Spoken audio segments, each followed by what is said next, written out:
our retail workers. They're like pre-exhausted. Like just thinking about Black Friday is making them exhausted. Well, this is an interesting shift because there was a time when I remember the argument would be about Thanksgiving, for example, yes. Brown Thursday, about going to work at 3 in the afternoon. Stores would open late into the night on Thursday of Thanksgiving.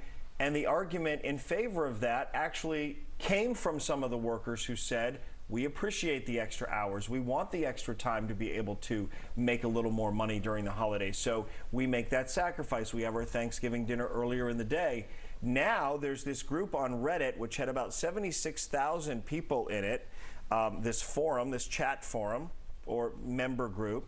It's now grown to more than 1 million. And there seems to be this growing consensus among them that because of the conditions of the retail world, they want to do a Black Friday blackout and not go to work, which of course would interrupt the consumer goals of retailers. It would interrupt the ability of people to shop. I mean, it would have a pretty huge impact on our economy if this comes to fruition. You know, there's always going to be that one person who's the boss's pet, though, and is like, I'm going to show up and get a promotion. I'm going to show up and deal with Black Friday, and I'm going to be the one to get the promotion. I also just can't believe, you guys, that there's an anti-work community. Like an entire anti-work community. Where and I did look at it because I thought, well, what is this? Is this people who just want to, I mean, don't we all just want to be independently wealthy and not ever have to go to work? It's not that. It's people that go on and complain about their bosses. And I do think to a certain extent, everybody needs a place to vent.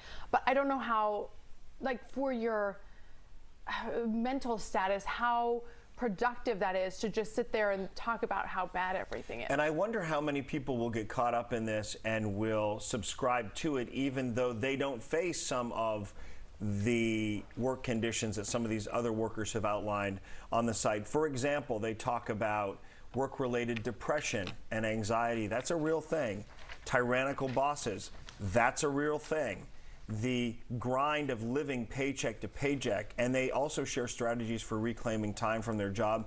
Unionizing, that's a big movement as well, to say, can we unionize in order to get some work standards in place that will allow us to live a better life, make a better wage, be able to get time off that we've earned rather than being denied and denied and denied. So I do think there is a real shift, and there is a real problem in some sectors of our economy and in some industries. I just wonder if this movement takes hold, what it will mean, because it impacts other people as well, right? Because if you shut down and don't go into work at your retailer, that affects somebody else who also works at another part of the industry. They're the buyer for the retailer. Sure. Yeah. And then they're not meeting their goals, and then they lose their jobs. I mean, all of these things are interconnected. Yeah, I also think that it's diffused. I don't know that we'll ever have like those big doorbuster Black Fridays like we used to have. Companies right now do seem to, respect people's personal time a little bit more. There's that cultural shift. Plus, people are shopping online. I mean, I don't know about you guys, but I've been getting emails about Christmas for a couple weeks now. Oh, yeah. It's like by the time Black Friday comes, like, we'll be done. Well, that's just it, right, Yolanda? I mean, a lot of people are already doing their shopping because they're concerned that by the time those deals, if there are deals, come around, they won't have the inventory. Let me tell you, yesterday I did that. I went to TJ Maxx up on Park Lane in Central, and the parking lot was packed. And then I also went online and purchased a few things, and I looked at the date. Some of these things won't even be arriving until like November 29th. And I was like, okay, I'm glad I placed my order yesterday. Yeah, and where are you